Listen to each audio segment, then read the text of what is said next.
Assalamualaikum warahmatullahi wabarakatuh.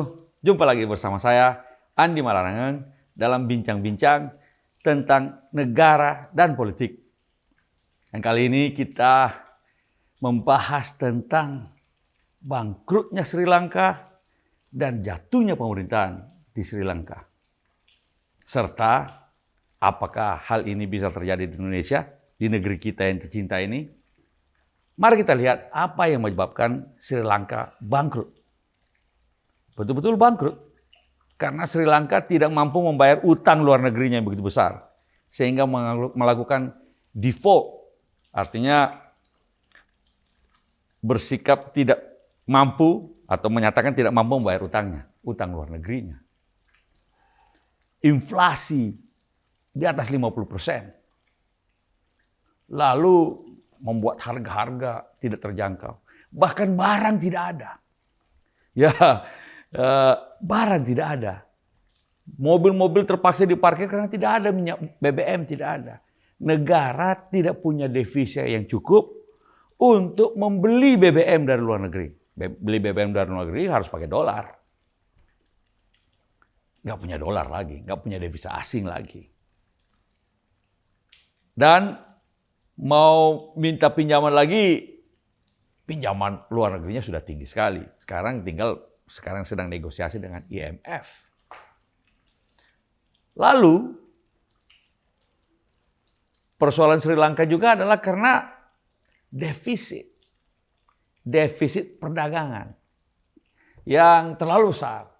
Ekspornya jauh lebih kecil, impornya besar. Pariwisata juga yang merupakan penghasil devisa utama bagi Sri Lanka juga mengalami kehancuran karena pandemi memang. Sehingga turis tidak ada orang bawa dolar, bawa devisa asing untuk masuk ke Sri Lanka, sehingga Sri Lanka kekurangan devisa, tidak mampu bayar utang, defisit anggaran, inflasi tinggi. Rakyat tentu saja membuat, artinya marah tentu saja. Pemerintahnya tidak becus. Pemerintahnya menyalahgunakan kewenangannya, tidak mampu melayani rakyatnya, tidak mampu melindungi rakyatnya, tidak mampu mensejahterakan rakyatnya. Akhirnya kita lihat di berita bagaimana istana presiden dikepung oleh massa, akhirnya diduduki oleh massa. Istana presiden jatuh ke tangan massa pada dasarnya. Ribuan massa, saya pikir juga mungkin jutaan, di jalan seluruhnya. Ini mengingatkan kita sebagian waktu reformasi, tapi tidak sampai masuk ke dalam istana. Lalu Presiden Soeharto kemudian menyatakan mengundurkan diri. Tapi lebih mirip dengan jatuhnya Marcos. Jadi lebih mirip dengan jatuhnya Marcos.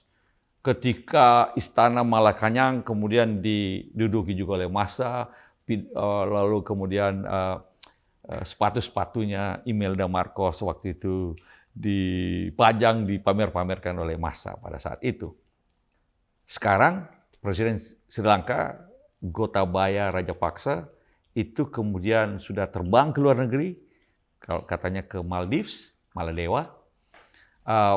Mungkin akan segera menyatakan mengundurkan diri. Begitu juga Perdana Menteri Wickremesinghe yang juga katanya akan mengundurkan diri. Sehingga selain kebangkrutan ekonomi, stabilitas politik Sri Lanka juga menjadi tidak tentu. Karena itu, selain kebangkrutan ekonomi, Sri Lanka juga dilanda dengan ketidakstabilan politik. Siapa yang akan menjadi presiden akan ada dibentuk atau dipilih presiden, penjabat presiden sementara untuk mengantarkan kepada pemilihan umum dalam waktu kalau tidak salah 6 bulan, sehingga kemudian nanti akan terpilih presiden Sri Lanka yang baru meneruskan masa jabatan dari Presiden Rajapaksa. Dan setelah itu baru ada pemilu baru. Itu pun saya rasa pemerintahan yang baru Sri Lanka pasti akan kesulitan juga untuk menyelesaikan permasalahan-permasalahan Sri Lanka yang timbul dari persoalan ekonomi. Pertanyaannya adalah, apakah Indonesia bisa mengalami hal semacam itu? Terulang kembali zaman pada waktu reformasi dan kejatuhan Pak Harto? Beberapa tanda-tandanya agak ada juga sih, mirip-mirip. Misalnya kelangkaan minyak goreng sehingga orang antri juga mencari minyak goreng. Itu pun kalau barangnya ada. Kita lihat utang luar negeri kita juga semakin bertambah. Kalau tidak salah sekarang sudah sekitar 40% dibandingkan GDP. Waktu zaman Pak SBY, utang luar negeri kita sudah turun dari 56% ketika pertama menjabat, turun menjadi 24% dari GDP setelah 10 tahun. Sekarang naik lagi menjadi 40%. Itu memang masih belum apa-apa dibandingkan dengan negara seperti Sri Lanka, tapi ini ya kira-kira lampu kuning lah yang harus kita perhatikan dengan baik. Jangan sampai ini menjadi lebih buruk. Juga kalau kita lihat dari sisi inflasi kita nampaknya mulai meningkat, tapi belum sampai setinggi apa yang terjadi di Sri Lanka. Devisa negara kita juga masih lumayan cukup. Sejak zaman Pak SBY dulu devisa negara kita meningkat terus, lebih 100 miliar dolar. Kita punya devisa cadangan devisa. Dan kemudian juga defisit anggaran kita masih positif. Walaupun kemarin sempat terjadi kontraksi selama pandemi, tapi mudah-mudahan ini bisa menjadi lebih baik lagi. Intinya adalah pemerintah harus fokus menjalankan tugas pemerintahannya.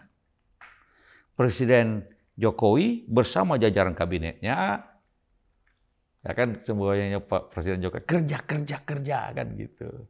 Bukan ikut-ikutan kampanye politik dan sebagainya. Nah, kerja yang benar, kerja yang cerdas. Karena itu saya sarankan Presiden Jokowi sudah betul kalau melupakanlah urusan 3 periode tambah masa jabatan. Tidak perlulah ikut-ikutan dalam hiruk-pikuk politik, terutama dalam rangka pencapresan. Apalagi kalau mau jadi kingmaker dan sebagainya, menurut saya lebih baik yaitu tadi kerja, fokus menjalankan tugas pemerintahan. Sebentar lagi pemilihan umum, biarkanlah mereka yang sekarang ini akan berusaha menjadi calon presiden, berupaya agar terpilih presiden dan jajaran kabinet.